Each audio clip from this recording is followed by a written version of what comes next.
Assalamualaikum dan salam sejahtera.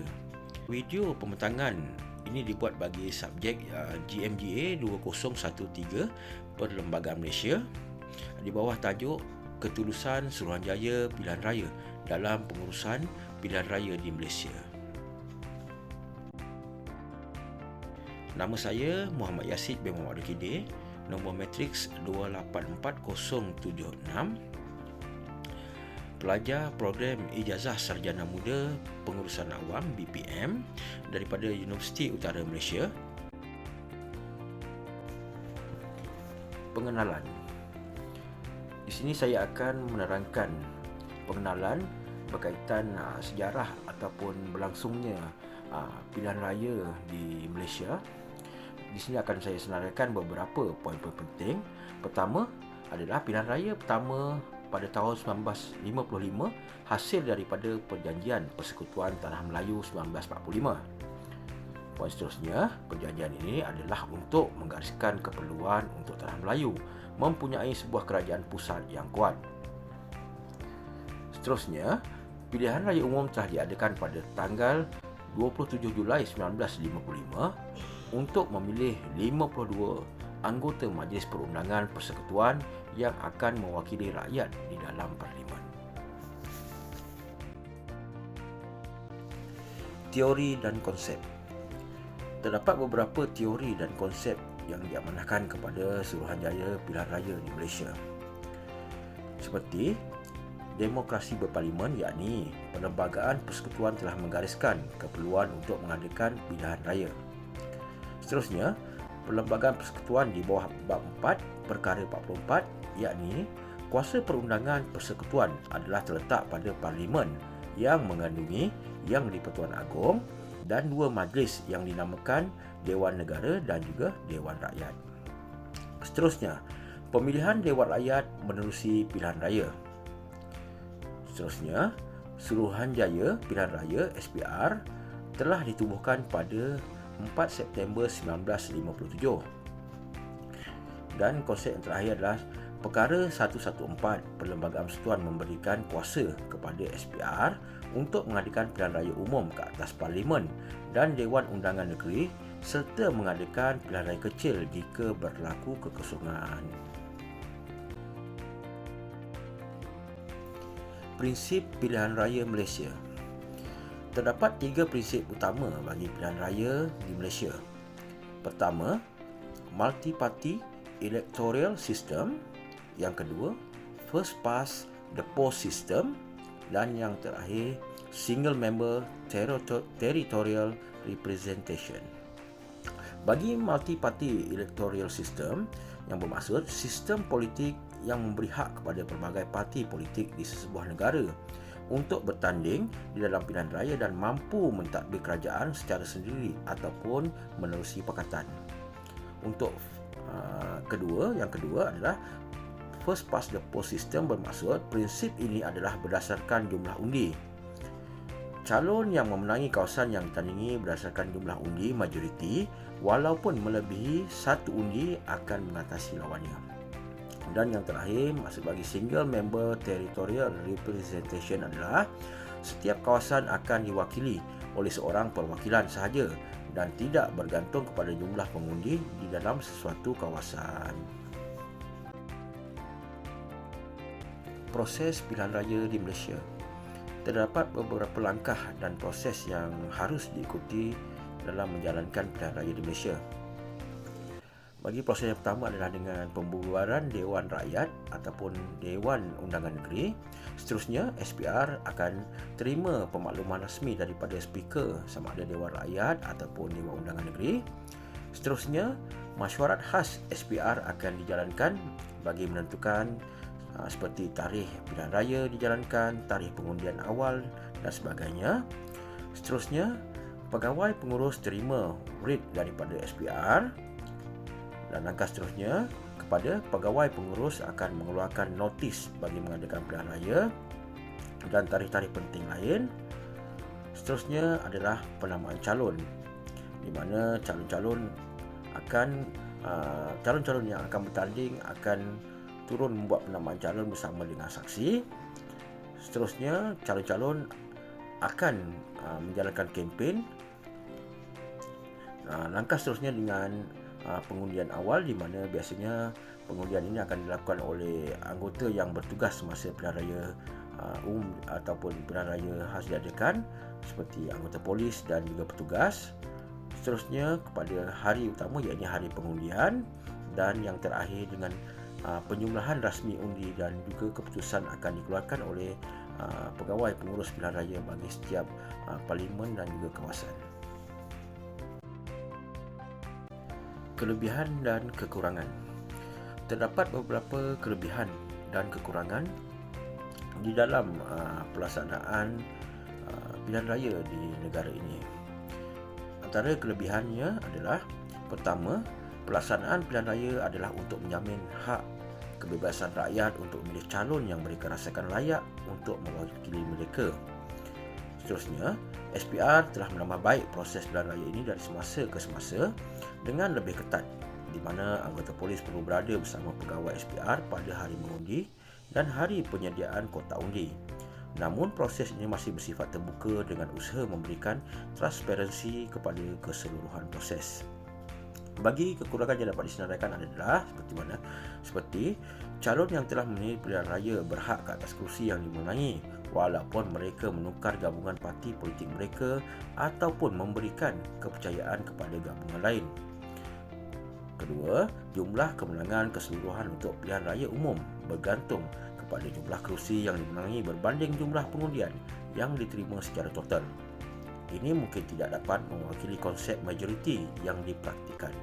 Juga terdapat jurang pemilih yang besar di antara kawasan bandar dan juga luar bandar. Analisis. Seperti dapat dilihat pada carta, analisis bagi pilihan raya umum ke-14 dan pilihan raya umum ke-15. Pertama adalah bilangan kerusi parlimen. Pada pilihan raya umum ke-14 adalah sebanyak 222 kerusi, dan pada pilihan raya umum ke-15 juga sebanyak 222 kerusi telah dipertandingkan.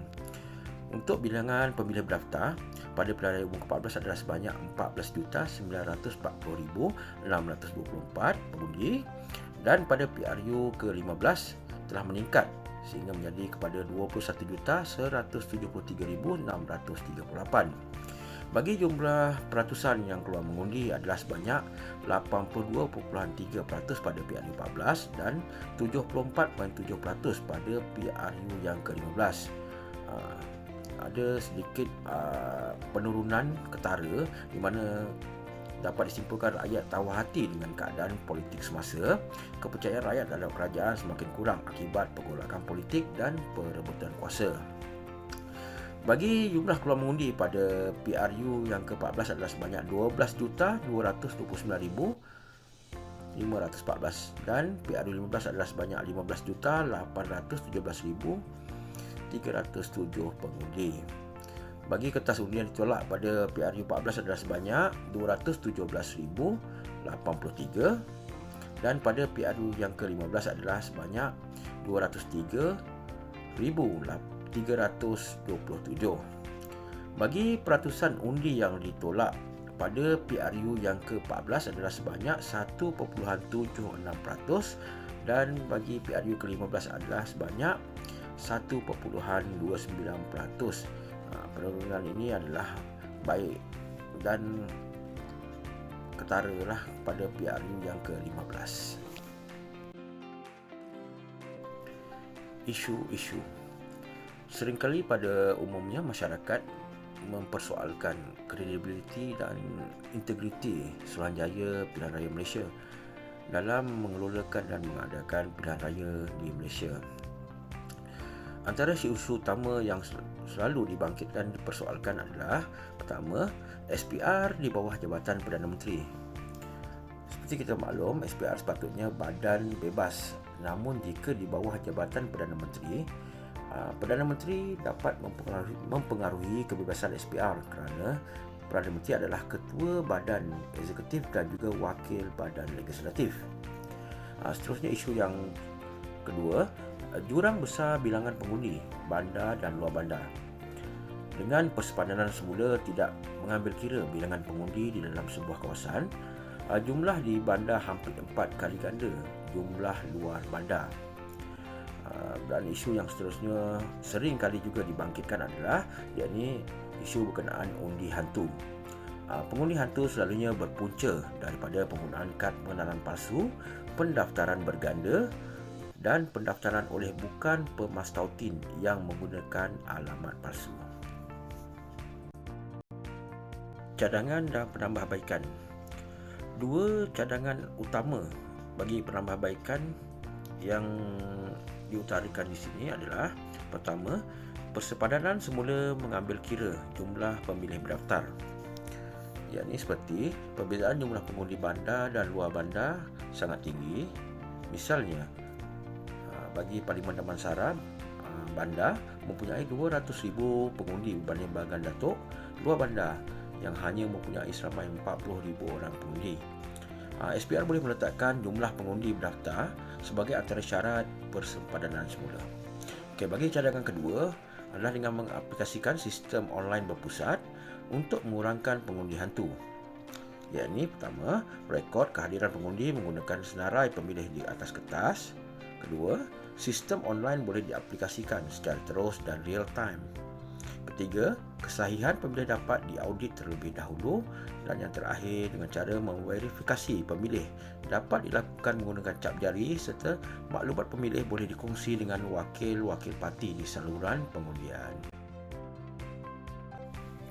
Kesimpulan, proses pilihan raya di Malaysia telah bermula sejak era Tanah Melayu lagi.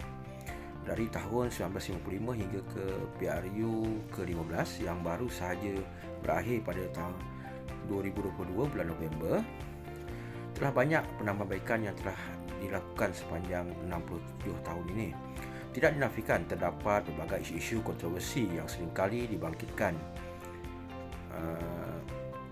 sepanjang tempoh pilihan raya, sama ada ianya adalah propaganda, parti politik ataupun kes-kes sebenar. Setiap pemilih berdaftar tetap dapat melaksanakan tanggungjawab dengan hasil usaha, perancangan dan pelaksanaan yang telah dilakukan dengan baik oleh pihak SPR. Walau bagaimanapun, dengan pergolakan parti politik serta tidak ketentuan gabungan mereka yang telah menyebabkan pertukaran 3 tampuk kepimpinan hanya dalam 5 tahun, rakyat selaku pemilih berdaftar telah mula tawar hati dengan kredibiliti perwakilan mereka. Ini dapat disaksikan dengan penurunan peratus keluar mengundi yang gagal rendah pada PRU ke-15 dan juga akta lebuh parti yang telah dikokoskan juga tidak dapat menghindari pertukaran ataupun kepercayaan ataupun juga sokongan perwakilan. Ini sekaligus masih belum dapat memenuhi hak suara majoriti rakyat yang memilih kerana gabungan parti politik yang memenangi pilihan raya yang melambangkan suara majoriti rakyat semasa PRU boleh ditukar hanya dengan undi tidak percaya perwakilan di dalam parlimen. Dengan situasi politik yang sangat dinamik ini, SPR perlu memikirkan cara yang lebih baik dan mengetengahkan kepentingan undian rakyat di mana semasa PRU berbanding kuasa yang dimiliki perwakilan. Tidak terhad kepada itu, proses pilihan raya yang lebih efisien dan moden mungkin boleh dipraktikkan selaras era pendigitalan yang sangat berkembang pesat sekarang.